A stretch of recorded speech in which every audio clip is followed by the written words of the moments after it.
Now we're still on our countdown to World Ocean Day in just 2 days, which will be the 8th of June, when people across the world are getting involved in helping the health of our ocean, which is really, really important. And as I've said before in my videos leading up to this, that the ocean is the chief regulator of climate. And if we can't protect her, well, we can't really protect ourselves, because global warming is happening. Now, if you watch the short videos that I've done before leading up to this, I talk about the summer ice in the Arctic, which is melting, and polar ice is depleting everything which helps cool our Earth.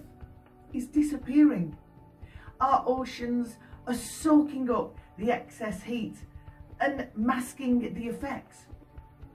But that in turn is warming our oceans, and we don't want that, because it's causing an imbalance.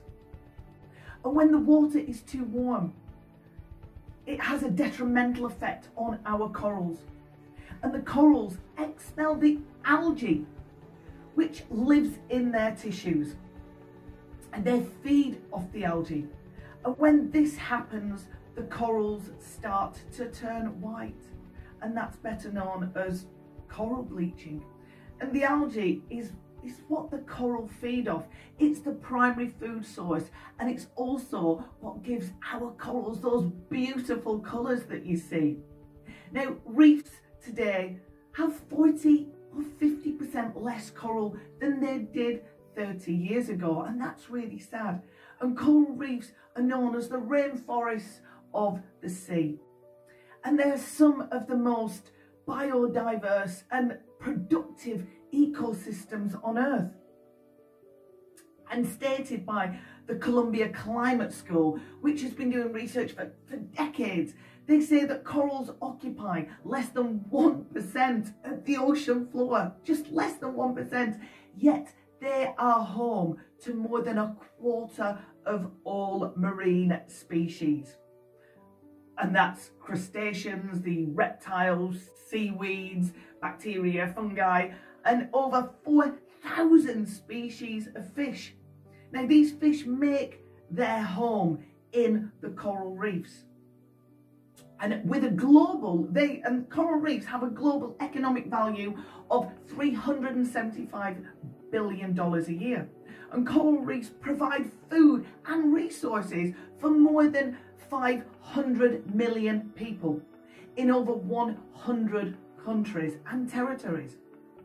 But tragically, coral reefs are in crisis. And those are the experts speaking, with decades and decades of research behind them.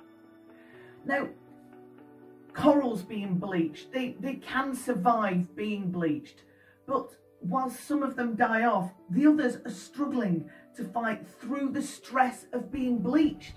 So many people will see white coral, and to the novice the coral looks really pretty, because coral is pretty, but it's not supposed to be white.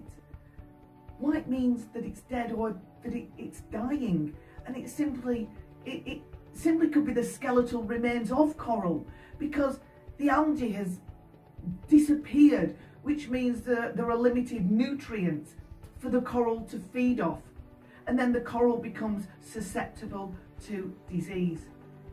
So as pretty as it looks, it means that the coral is under constant stress and it's dying. White isn't pretty.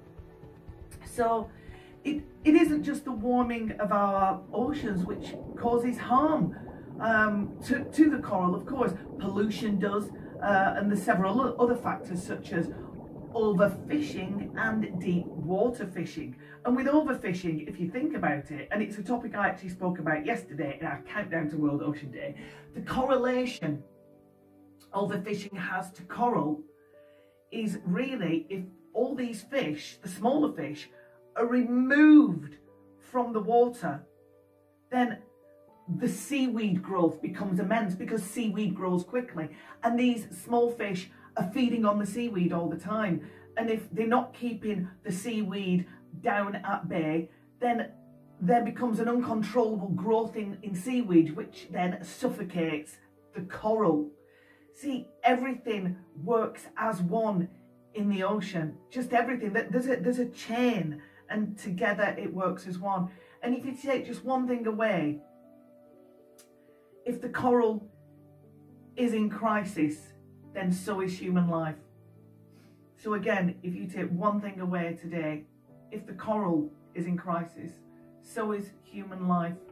And again, as I said yesterday, I think the problem is that we see things that are here, but we don't see what's down beneath the waves.